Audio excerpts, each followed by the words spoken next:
As I was looking through my notes, I was searching for something completely different, but I came across this.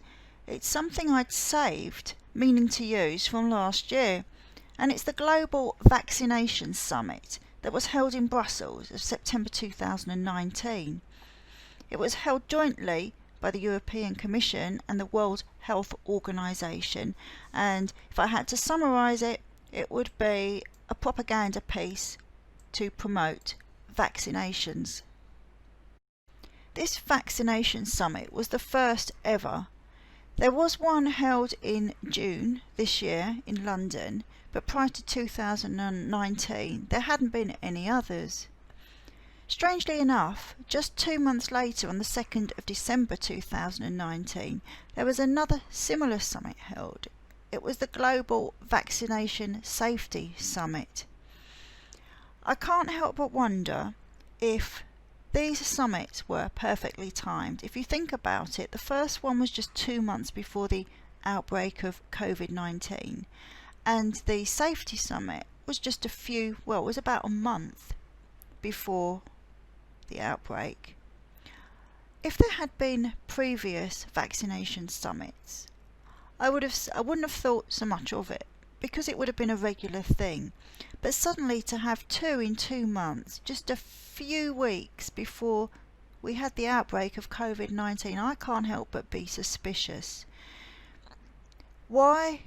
Well, because I think if something is presented to you recently, you're more likely to remember it, having it hammered into you. Whereas if this summit had been 3 years prior to that, and none immediately before the outbreak, you're less likely to remember what was said. But this was such a huge campaign, hammering home the importance of getting vaccinated and the importance of stamping out what they call misinformation, but what I call conflicting argument to their pro-vaccination programme. Many sections of this summary of the Vaccination Summit are dedicated to highlighting the need for the acceptance of vaccinations. It was Juncker who kicked off the meeting with his speech about promoting vaccines through social media. Then there was the Director General of the WHO who, when he spoke, he said, "When we talk about health, we talk about the right to vaccines." As the summit progressed, there was the call for a social movement for vaccination by putting positive messages about vaccines into TV shows. It's a nice bit of subliminal conditioning going on there, I think. There are also tech companies at this summit who said they were working with the WHO and the EU to stamp out misinformation by deleting people's accounts, removing posts, and this systemic reinforcement of the EU's General Data Protection Regulation. With the propaganda section out of the way, it was the Magic of Science section that really caught my attention. It was called The Magic of Science, Boosting Vaccine Research, Development and Innovation. Now I'll just read you a short part of it. Innovation in vaccine research has delivered game-changing public health breakthroughs over several decades. Scientists are currently working to develop new vaccines in response to global public health needs. Funding research, developing and financing vaccines can be challenging, according to speakers participating in this session, but EU funds and public-private initiatives can play a role in translating scientific knowledge into new products. That got me thinking, what if this COVID vaccine wasn't new? What if the trials hadn't been going on 10 months? What if they'd been going on a couple of years? And my idea is reinforced by the next bit. It says, several speakers emphasised that the vaccine development process is lengthy and has a high risk of failure. It's referred to the valley of death. The funding gap between early stage research and translating this into a vaccine He suggested that a long-term funding model previously proposed to incentivise solutions to antimicrobial resistance, AMR, could be applied to vaccines. The easy vaccines have been made. The ones we are looking at now are more complex. In addition, intellectual property is often spread across several parties, while vaccine developers face uncertainty regarding integration of their new products into national immunisation. That definitely got me thinking. The easy ones have been made. They take a long time to make and have a high risk of failure. If they were putting this information out in September, just 2 months before the outbreak, I can't stop thinking about the fact that perhaps this was already developed. This vaccine was already there.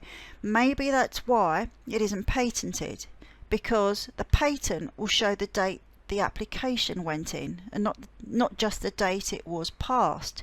So if this has been going on a couple of years, it would say 2018 or longer.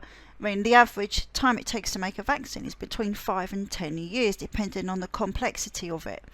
So that would be a very good reason, apart from not listing the ingredients, why it could not be patented. My intention was to end the video there, but it dawned on me that maybe there is a patent for it, but obviously it won't say Covid-19 if it was invented before. Well, for obvious reasons, they can't say it if it was made 5 years before. They can't say Covid-19. So I typed in BioNtech and BioNtech vaccines, and this is what returned. It was the only one that was actually a vaccine with them in it, and it's called recombinant vaccines and use thereof. Simple as that. And it was given the all clear in 2013 on the 27th of February. Is it just a BioNTech vaccine? If you take a look here on the bibliographic data, it's the two scientists that invented the Covid-19 vaccine, Ugur Sahin and his wife, Özlem Türeci. Next part is taken from the description part of the patent. Now obviously I'm not going to read it all, it's very long, but I will read you this part, which I found interesting. It says recombinant vaccines are particularly important in human and veterinary medicine and as agents for the prophylaxis and therapy of infectious diseases and cancers. The goal of vaccination with recombinant vaccine is to induce a specific immune response to a defined antigen, which response is therapeutic or preventative activity against disease is defined. One factor that is essential to the efficacy of a recombinant vaccine is the optimal stimulation of T lymphocytes from the immunized organism. Then it gets technical, but I want to draw your attention to something else.